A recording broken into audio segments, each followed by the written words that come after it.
Preston Guy, TigerBait.com, with us every Friday. Saw him out at practice this morning. A little bit different temperature than it is in August out there. Quite pleasant at 8 o'clock in the morning out on the Ponderosa. No, Preston? It was nice. I was a little afraid when we rolled up it was going to be foggy and we couldn't see anything. But really, as soon as the Tigers came storming out, the fog kind of rolled back, and it was nice. Just real nice of you. I know as early as you're waking up, real nice of you to stay up late with us like that. It's more of a stay up for me. I'm on the midnight rotation right now. My wife's got 3 a.m., so I'm on the midnight, so I stay up and I get to sleep a little bit. But yeah, easy to get out there. How do you feel about our vantage point from the balcony up there for practice? I don't like it. Maybe you can complain to your higher ups. Now, I understand they built that.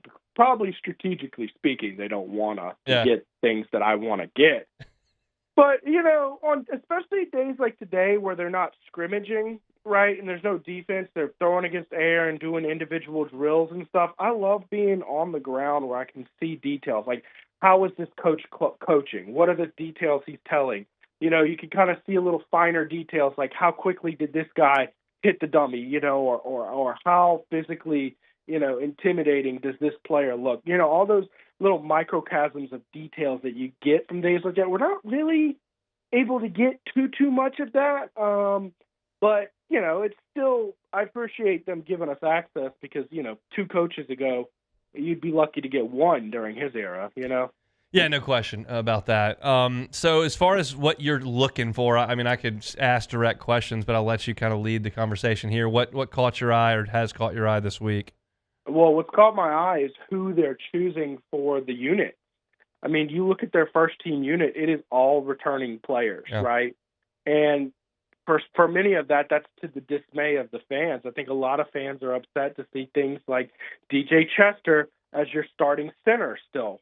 I think a lot of people wanted to see Braylon Moore there and see him scoot out, but you're seeing that across the board. Berrien Brown hasn't been getting a ton of first-team reps, although we did see a video today of Nussmeier throwing to Berrien Brown for a touchdown LSU put out. But it's been the returning guys. I think they're going to ease in these transfers and newcomers slowly, and they're going to say, look, the guys who have been here have earned it, and you haven't. You got to come out and earn it. So I think that if you've been in football locker rooms and you know how big a deal respect and earning respect is, I think that there's a lot of football guys who can respect that mentality, even if it's pretty obvious, like, okay, the transfer guy is going to end up being the starter. He's clearly the better player. I think that there's a lot of football guys who respect the whole, well, this guy's earned it and he hasn't mentality that they're clearly applying early on. How do you think they're going to handle the reps at offensive line? Do you expect DJ Chester to move out to guard over the next couple of weeks? I mean, what do you see as the plan this spring? I would be I would guess that come Monday or whatever their next first practices next week is, I would expect that that's where they'll kind of look over a little bit of film and they'll start making some rearrangements of the depth chart. I would be a little surprised if they pulled the trigger on that tomorrow when we went out for practice, but I think a lot of moves like that, they're going to start rotating guys into the first team and start building that chemistry. It's probably starting next week.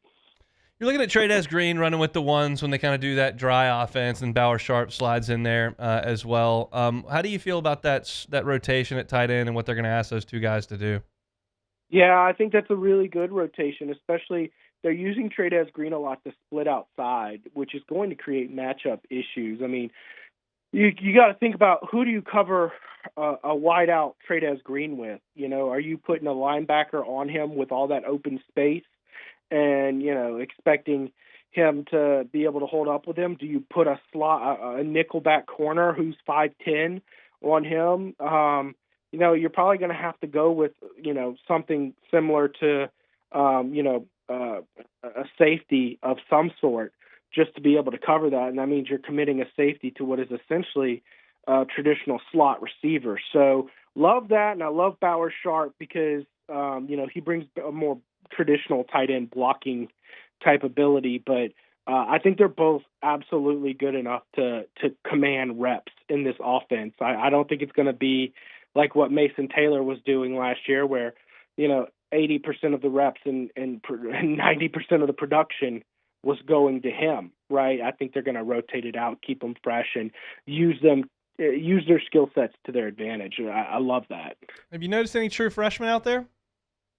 Oh boy, true freshman. Pickett is hard not to notice. I mean, he moves very quick. He's probably a little thinner in person than we were expecting, but I mean, he's always been a bit thin. But he moves well. I think that's gonna, of the true freshmen, that's the one guy I continue to circle on my radar. Is like, will he be a starter? It very possibly could be, but I think it's a little. I think any kind of declarations of the defensive backfield thus far, based on media access at least, is a little premature to make because it's mostly been just individual drills, a lot of hip flips, that kind of stuff. But all I can tell you is he moves very fluidly from what I've seen. Yeah, I mean, the defensive backs haven't really done anything since we've been out there, but he does look thin. I thought the opposite of Damian Shanklin, who I saw working out with the edge players today, and that's a lot of really old guys. Jack Pyburn's really old. Jamari Butler's really old.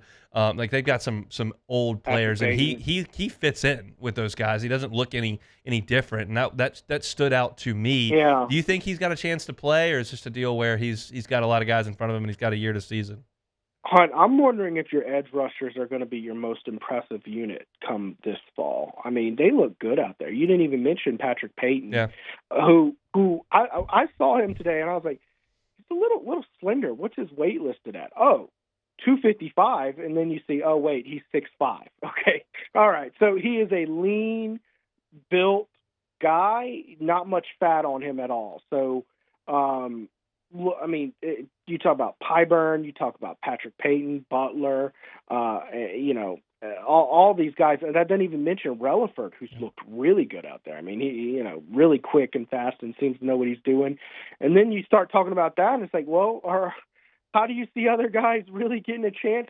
How many edge rushers can they possibly use? Because I think you've got 6 guys who could play and give you good reps. That doesn't even touch on guys like Dylan Carpenter, who this is kind of the year to find out, is he, looks like Tarzan, plays like Jane, or is he going to be a player for you? He's giving you some good reps in garbage time, but a lot of eyes. It's just a lot of good bodies at that edge position. You got to give Peoples his credit for what he's built there.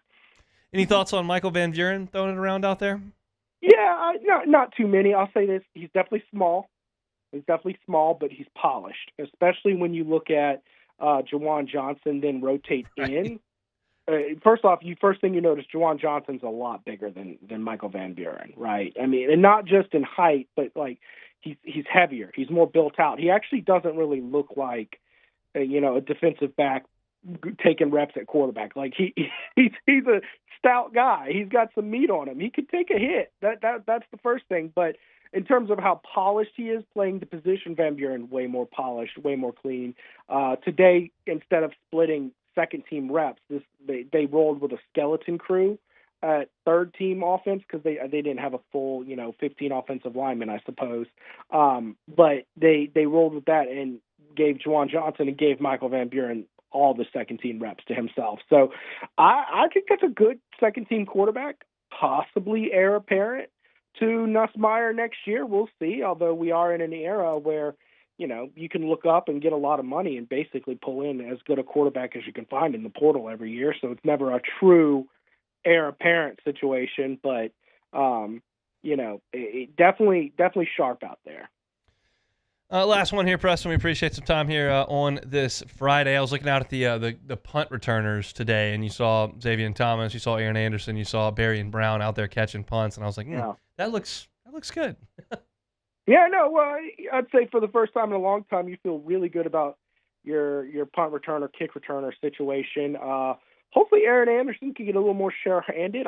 Look, I know Xavier Thomas didn't break one last year, but there was a lot of plays that looked really promising, and Aaron Anderson, of course, did break one. I like those two. If Barry and Brown can contribute anything to that role, all of a sudden you've got a real deep punt returner core. And look, I am a huge proponent of depth, Hunt. I think great teams are deep teams, and one thing you'll notice throughout the season, almost every team has some hiccups.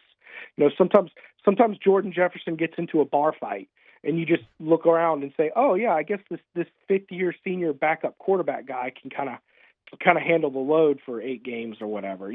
That's why depth matters so much on a football team. It's just things happen throughout the year. So it's always funny. You mention weird things like that, but those are the kind of spots where it's like depth matters. Maybe Xavion, tweaks his hand and he's not, fielding punts as well. Well, we've got this guy Berrien who's been doing a good job. I love seeing depth like that. Mentioned the 11 team. Tyron had to miss a game. They sent Ron Brooks out there. He returned an interception for a touchdown.